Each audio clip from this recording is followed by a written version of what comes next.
Na tai pirmiausia, turbūt pagrindinis skirtumas, sakyčiau, tas, kad mes galbūt jautėmės šią vasarą labiau kontroliuojantis patys savo, sakykime, situaciją, ypatingai lietuvių klausimų.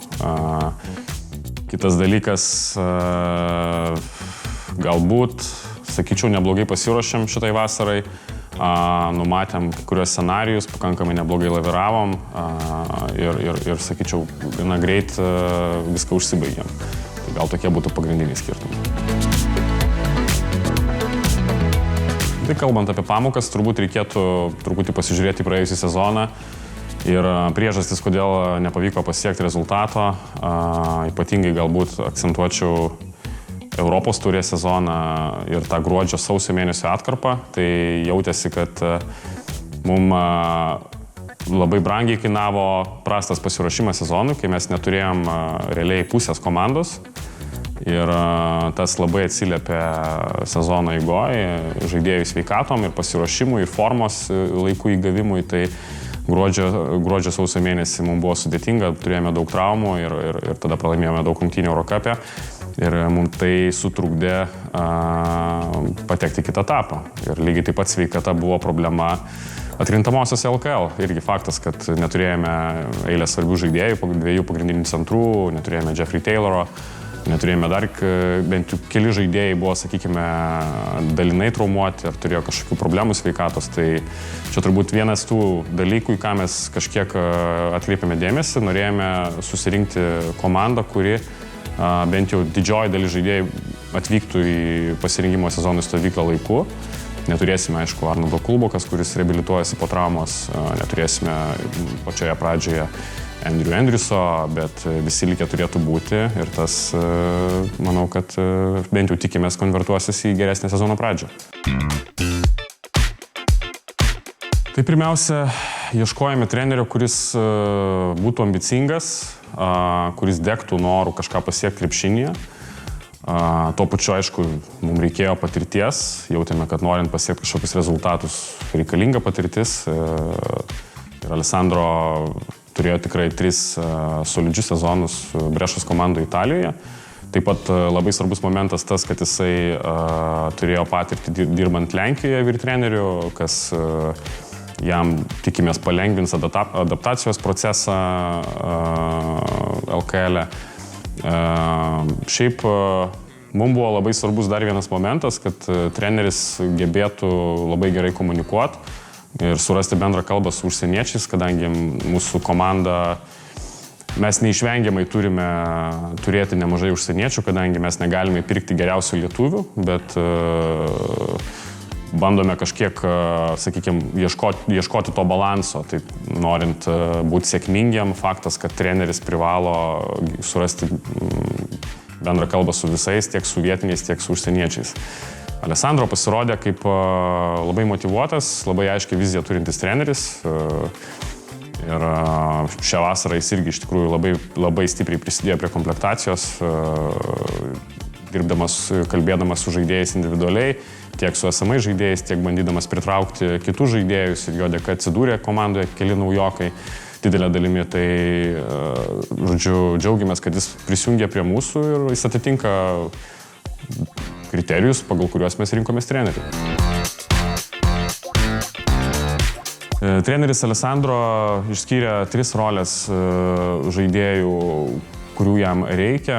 Akcentas yra didelis kūrėjams perimetre, kurie galėtų kurti krepšinį žaidimų 2-2, 1-1. Taip pat jam reikia gerų metikų. Ir trečias dalykas, ko jisai pageidavo, tai yra atletiškumas, visapusiškas atletiškumas, ne tik žaidėjai, kurie galėtų greitai bėgti, už tai šokti, bet ir būtų fiziškai stiprus baudos aikštelėje. Tai čia turbūt esminės gairės. Kitas dalykas, pagal tai iš tikrųjų komplektavome komandą ir dėjome akcentą į perimetrą. Ten norėjome turėti stipriausius žaidėjus, o likusią komandą lipdyti aplink tuos žaidėjus, kurie turėtų kažkokias specialias užduotis ar kažkokias specialias rolės, pagalbinės rolės.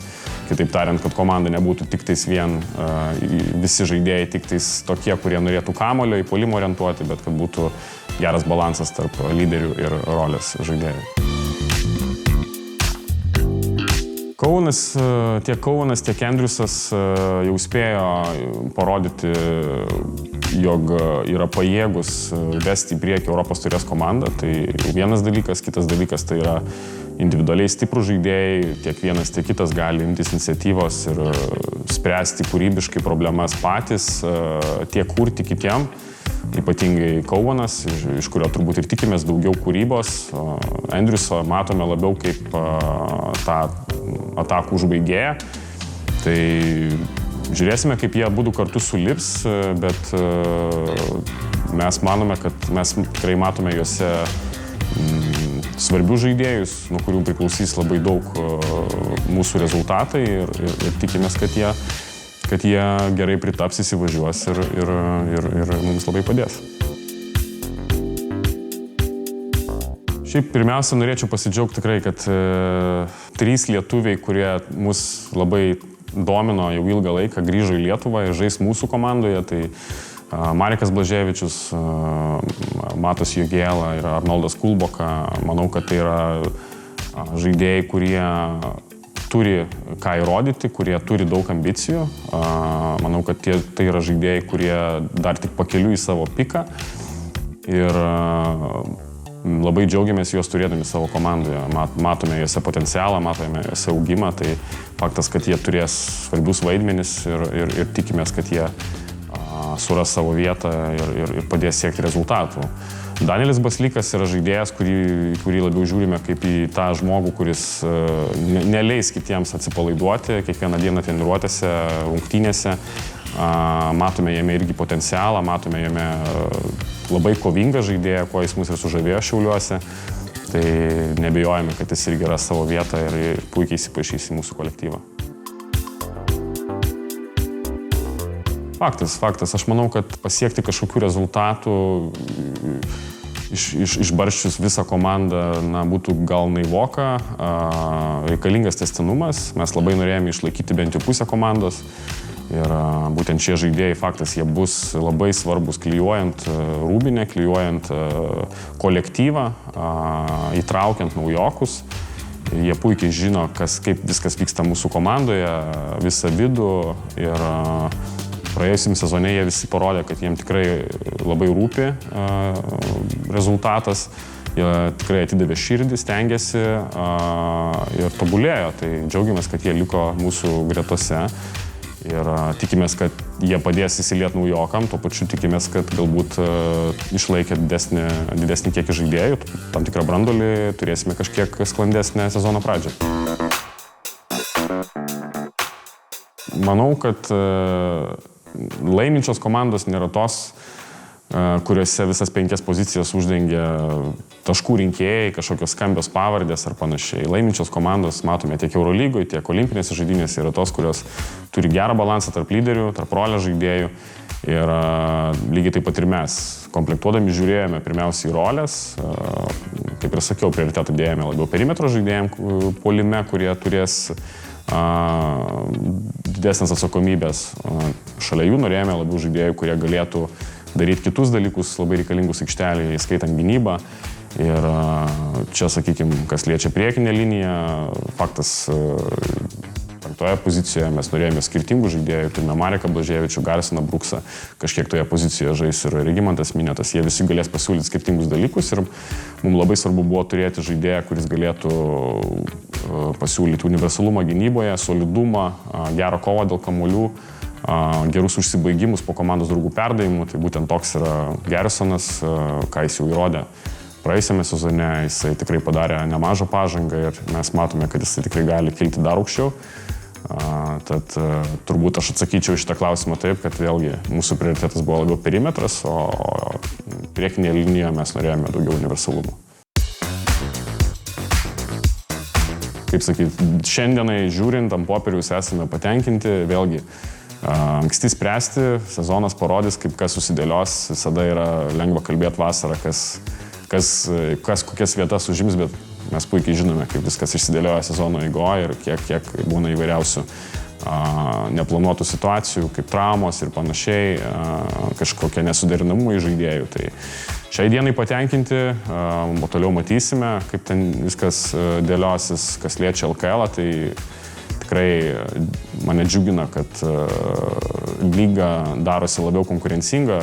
Daugėja, sakykime, tokių lygiaverčių komandų, kurios gali kurti didesnį priešpriešą pagrindiniams, lyderiams lygos ir nuo to tik tais visiems geriau, didesnė konkurencija skatina tikrai gerus dalykus, skatina tobulėjimą ir labai džiaugiuosi, kad LKL stiprėja. Ant popieriaus atrodo taip, laikas parodys, ar mes, sakykime, mūsų planai, mūsų mintis konvertuosis į tas pergalės ir tą patekimą į kitą etapą. Vėlgi, labai daug ko tu negali suplanuoti, ypatingai sveikatos dalykų, traumų, atsiminkim praėjusią sezoną, kas tikrai mums labai brangiai kainavo. Tai tikimės geriausio, tikimės, kad išliksime sveiki ir tą rezultatą pasieksim.